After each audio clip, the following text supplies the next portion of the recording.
What is going on YouTube? AlphonZeus of Team Gradelock here with another episode of Unlocking Your Week, episode 78. We're going to start things off with the local results that happened at Game On this past weekend for both Cardfight Vanguard and Future Card Buddyfight.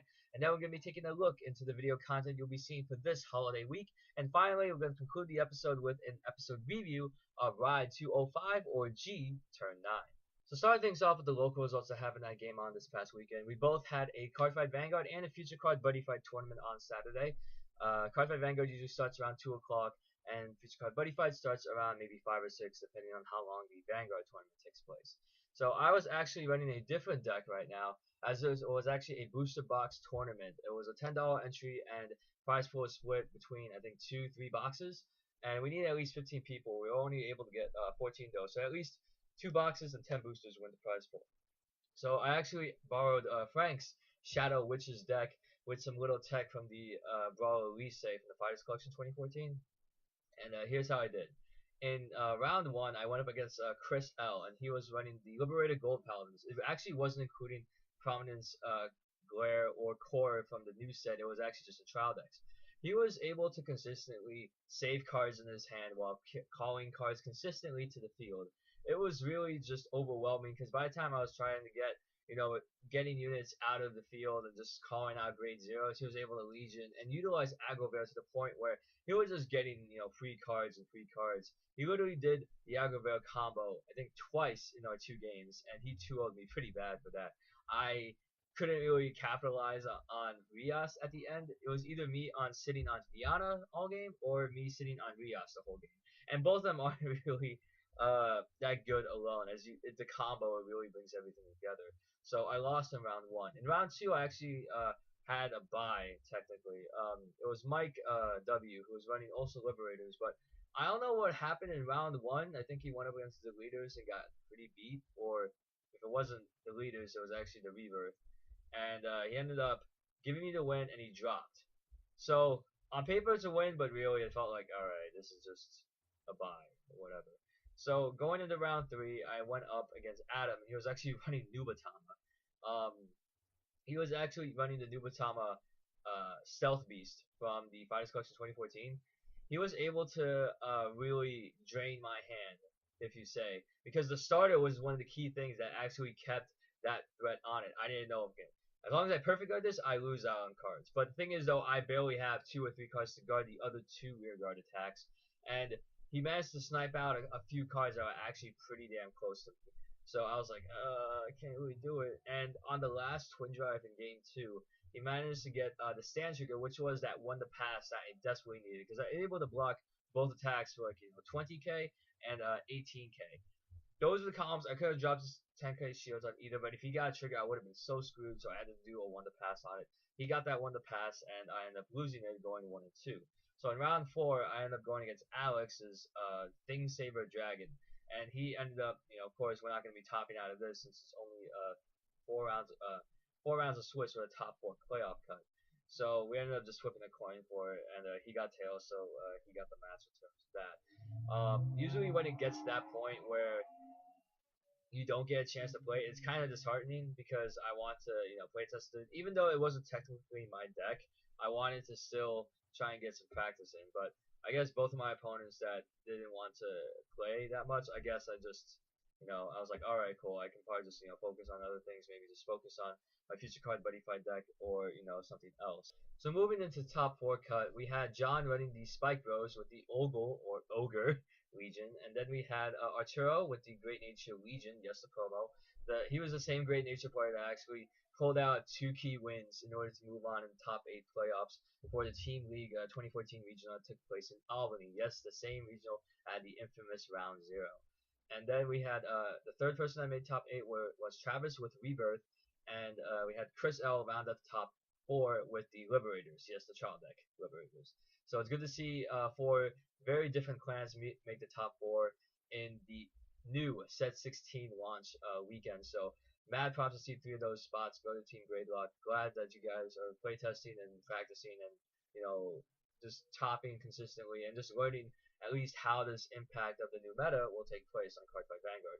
Of course, you're always going to have some of the popular decks still have a strong hold on it, whether you have, Minerva or, raid, any restanding Vanguard pretty much has a good chance of making it. And with the set 16 limit break removals, that's gonna make the whole concept of when to hit limit break even just completely null and void. Because now you can just activate limit break almost whenever. You can ride the grade 3, you have 3 counterblasts open. You can immediately go in and just punish a person that's overextending when trying to do for a grade 2 rush. And so after that, we had a feature card Buddyfight tournament. We had a box in the prize pool. It was a $10 entry. I ended up entering with not the Gorgon waifu variant of the Legend World, but actually a hero variant combined with a little bit of wider summoner. So round 1, I went up against Joe L, fellow member of Team Gradelock, and he was running the Skull Warriors of Katana World. It was an intense best of 3 match.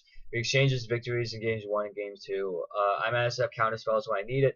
Other times I had to really rely on Breathing Guard to pop the set spells, so I don't have to worry about taking an extra 2 damage. Although he did get some, offense going with, having Into Darkness trigger at least once, and having that extra actually help out so much. He even had the Demon Way counter spells to destroy my monsters when I destroy one of his. So it was like an exchange of just saying, alright, I may have killed your guy, but you killed my guy with another card, so I didn't have that much offense to take place afterwards. And so I ended up losing in game 3 due to just not having counterattacks in my center position. I tried going for a Gal formation, keep my center open so I can utilize Holy Grail, but the thing is though, he just had 2 extra attacks that he summoned that I wasn't able to block all of them, so I lost that in round 1. In round 2, I went up against Chris L, and he was also running Katana World, but he was running more the Ninja variant. I was able to really just try and get rid of his field before he gets rid of mine. Just trying to establish board control so he wouldn't be able to do much in terms of just trying to get an offensive deal a lot of damage for me. Because when I saw him set lethal formation, I knew it was like, alright, it's going to be a monster, it's going to be an item, a weapon, etc. Whatever I have to do, I have to be very, very cautious because I can't pop that with Breathing Guard. I have to just calm myself and just say, alright, which is going to be. In game 1, I actually lost out to lethal formation when I attacked with my weapon, and that's how I lost game 1. In game 2, I actually managed to come back because I had the Knights of the Round Table on the field just waiting to get in on that center and just trying to get rid of his monsters, really. Because after I exhausted it, especially when he summoned Tsukikage, I had to rely on just trying to make him waste the cards in his hand, so when Tsukikage goes away, he literally had nothing in his hand. And then game 3, it was kind of the same repeat process. I was able to not only engage, but also utilize cards to negate and just pop and keep my guys alive so that they can overcome the offense that he provided. So I won in round 2. And then finally, round 3, I went up against Tony, and he was running, I think it was, it wasn't Darkness Dragonlord, I knew that. It was actually Ancient World. He was running Seeger. He got Seeger out both games, and even though I tried to get in with the sideboard hate, I wasn't able to overcome it. I barely had, any units to call out with, and even though when he attacked, I tried utilizing, the boost up for the counter attack to try and at least get a soul out of Seeger, but he just had all the card advantage in the world, and I wasn't able to do much out of that. So I ended up losing out, and it was a tough pill to swallow because I performed pretty poorly in both tournaments. I feel like I should have played tested more. I wanted to play tested more, but that's the thing. I guess life just comes in and it really kind of takes you away from. I don't know. Like I like to be better. I like to be better. I want to beat Arturo. I want to beat Joe. I want to beat every single person at that local to show them why that I am a leader. And just having these past few weeks to a month of just not topping and scrubbing out, it was a really bad dry spell for me. I couldn't really do much about that. I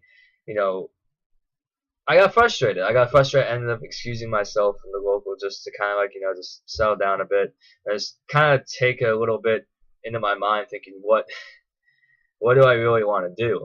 Because I know I'm pursuing the paralegal studies. I know that I'm trying to better my life, and going to the local and pumping money into a card game when literally you're not investing the time needed. Not as much research that I've seen CK, Arturo, Henry, Josh, the much time that I've seen all of them invest and see them really put out consistently winning and topping every single week. It kills me inside because they see me as a leader, and I can't really fulfill that if I'm scrubbing out every single week. If anything, I'm just a guy that just puts the videos on YouTube and takes it from there. So hopefully during the week, at least in Christmas, I'll have some time to just think, have some time to research, and then try and head back in the locals and really hit the point home that why I should be a leader not only just on the online front, but in the trading card game front, to learn about the rules, to research, to just really learn my ass off and just beat every single person that I come across. And I want to make that kind of like kind of a redemption journey, kind of how Sami Zayn was in NXT when he won his championship.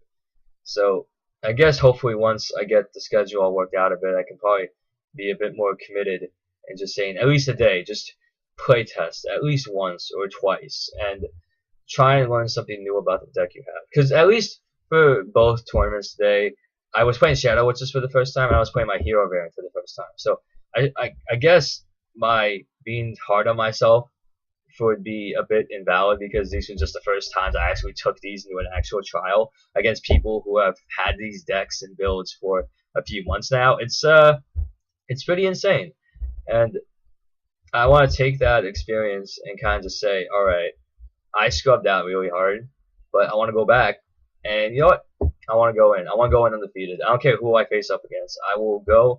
I will do my best. I will try hard, and I want to top. I want to not only top, but I want to win. And if any of the members are watching this video right now, be ready. Because this Saturday, I am going to go in with a clear mind, and I will win. And I want to have that mindset whenever I go in on any tournament for the next year, or at least so, and just perform way beyond than what I've been doing for the past few weeks. So that's a message. Of course, you can tell it's kind of the salt talking, especially how I've lost a lot. But you know what? I'm gonna take that salt. I'm gonna turn it into gold, and then take that further. So, the game on. You better be ready, because a new Alphonse is gonna be coming in. So now we got the local report out of the way. I like to go into the video content to be seen for this week. Another deck profile that for Jenna and her Dark Regular deck. It's kind of a throwback. I'll have that up hopefully by Monday or Tuesday. And then hopefully around the Christmas time, if I do have time. I know that I have some family plans to have during those 2 days of Christmas. I'll hopefully be able to not only get a bloopers video for you as a little Christmas present from Team Gradelock to our subscribers, but we'll see if we can do a giveaway. Probably if not this week since it's going to be busy, but next week definitely. I'm probably going to either give away sleeves or I'm probably going to give away a playmat, whichever may come to be. I said bye. I'll make the announcement video next week, and I'll have that contest going on for at least a month as per the recommendations of some of the members of Team Gradelock. So we'll have that to look forward to. In terms of a match, since Christmas, I don't think I can dive into the I think I can dive into the backlog and put up a match, but I do want to put up a Future Card Buddyfight tournament just to kind of showcase at least 2 more deck builds that have been popular at Game On, as well as 2 very consistent builds that have been pretty good at Game On. So we're gonna have that planned for you hopefully by Friday or Saturday if need be. And then finally, I guess in terms of video content, we hit over 300 subscribers. Oh man, I was so happy when we actually managed to keep those 300, because we hit 301, then we sunk back to 299. It was like, oh, okay, we're back over 300. We're good. So now, at least now, I want to thank you, because it's been a hell of a 2 years going through, from just the team that met at Comics and Toys just to do Iron Man matches, all the way to just having a YouTube channel, Facebook page, and all that stuff. So thank you for subscribing. Thank you for being here for the long run, because everybody Team Grad, we really appreciate our subscribers just watching our videos, commenting on them, even disliking them, because probably we can learn something from that. So now that we have that out of the way, we can finally move into the final part of the episode, which will be the ride breakdown. So I'll put up a spoiler alert. If you haven't seen the episode yet, please pause the video, go watch that episode, come back right here so we can discuss about it. But of course, if you just want to watch the episode for yourself, you can close out the video and be on your merry way. And moving forward, before I get into the episode breakdown, I just want to give a big shout out for CK for joining up with Team Phantasm. They're actually a team based in the fighting game community I know that he's been very active in participating in tournaments for fighting games like Guilty Gear Xrd and BlazBlue. So we wish you all the best, man, and really hope to see you on that EVO World stage. So ride 205 or G Turn 9 Tokoha's Treasure. We end up taking another character's backstory and having to be one of the forefront parts of the episode. We started off with, Tokoha having a sister-like figure in the form of Akane, bearing a time capsule when they're adults, they get to see, exchange gifts, etc. But then we actually end up seeing the construction of a hype event, especially for, I guess, the Dragon Duelist version of Cardfight Vanguard. If you don't know what Dragon Duelist is, it's pretty much a Yu-Gi-Oh event, or I guess a Yu-Gi-Oh league, based around people that are dueling under the age of 12. So seeing that, especially how kids would help out and construct the event, it seems like a great way and an MMO type way to instill quests into saying, hey, help us build up this stuff. We'll give you points to get access to more stuff and swagger and stuff like that. So as we move on, we get to see Akane have a small reunion with Tokoha. And, it's nice, and they want to have, just one more card fight before, she gets sent off somewhere again. Because she just got back from London, apparently, and that's a journey in itself. And she was in Paris previously, so, wow. Okay, you like to travel. Or you have to travel for your job. And how that little, I guess, interrupt at the end, where I say, I'm not sure, it could have been the last time they could have talked to each other. Because later on, they realize, oh, I should probably, help out somewhere. And they see a construction project right there near the site where they buried it. And now, okay, now you're freaking out. Now it's just like, oh god, this time capsule is probably thrown out by now. And by the time she ends up trying to get any info out of the construction workers, there was nothing when they started digging, but there was something before. And they noticed that a guy with a swirly, I'm still laughing, the swirl in his hair, managed to actually take that box. And she's wondering, wait a second, what the heck does Chrono have to do with this? And seeing how Chrono would actually end up showing Tokoha that it was actually a quest from Akane, that kind of just threw things off, saying, what? Why would she put up a quest already? And of course the explanation would be said, saying, oh, I'm sorry, just, they already started construction, I managed to just put out a quest and just say, hey, I'm sorry, if anyone's there, please just dig up the thing and just give it to me, I'll give you points, etc. So, after that little miscommunication or misunderstanding, if I may say, we get to see a bit of a chaos, or the road to the climax, if you want to call it that. Because now that when Tokoha ends up at the event, and you see probably one of the good parts of the episode, where she realizes from her brother that, oh, Mamoru said, well, she got a new job now, and she's scheduled to leave today in the afternoon. And then you see, okay, it's strict up panic mode. She doesn't get to have one more card fight before she goes off to her job permanently, or at least for the time being. And how the chaos even started, just like, oh god, I have to do this. And even way back when, after she kind of called out Chrono and saying, hey, what do you have there? That belongs to me. And that conflict right there, I thought Chrono was going to deny her that. But at least Chrono was a good guy, saying, you know what, take my bike, go ahead. And of course, she likes, she's grateful for that. Ends up traveling. She bikes pretty darn fast. Oh god. And then she took a train. And where in the world did that bike go? That's my concern. So, by the time they get to the airport, and how she got through airport security, I have no idea. But she managed to get through it. She meets up with Akane and they have one more Cardfight Vanguard fight. Just one more fight, and just one more fight, here and now. They do it, and I like to see the throwback that they have. Seeing Akane actually have her avatar as Akane, the dog breeder of Royal Paladins. I feel like it's awesome that they're bringing back the old school units, and just saying, hey, you remember these guys? You remember this dog breeder right here, Counterblast 2? Get a dog unit, and then call it and stuff. I don't know, I like that. It was just to help people that were late on Cardfight Vanguard, whether the G series is their first season they ever watched, or they've watched the series from the beginning. Seeing throwbacks to the old units is always a nice touch, and showing that, hey, even though that you have new units that do a lot more broken stuff, the old units, they can still put up their own, because there are the chances of Gradelock or trigger second. And by the end, we get to see Tokoha now do the whole stride generation. And the thing is, even though she had, I think, 5 cards in her hand, Akane did, and with the stride, it seems like, oh, you can't guard or whatnot. They still have the same card fight where, you know, it's attack and guard and ride and stuff like that, and stride. But seeing how they at least show a little bit of, they say, attack, just showing at least the hands is actually good enough. Saying, okay, we're making some progress here. It's not total action where, you know, people can see the anime and say, wow, this is awesome. I so want to do this. And you get to the card game and it was like, attack, drive check. I don't know, it could be a little bit of false advertising in my opinion. But this episode, it was touching in a way that when they exchanged the gifts, we see Tokoha get the medal that was actually in the, you know, the time capsule in exchange for Kane getting a card, an Orica, I guess, of the strongest card with her face on it. And it was touchy. It was a really feelsy type moment, and I kind of like felt a little bit teary inside. But it was nice that before you know she moves on with her life at her new job or position, that they have one more card fight to have the memories for, and seeing how during the fight she would say that no matter what we'll still like have the memories, and that is probably one of the most amazing parts of that show. That no matter what happens, no matter how far you are, the memories of Cardfight Vanguard will always stay true, and that's what I feel like when I go to Game On every time.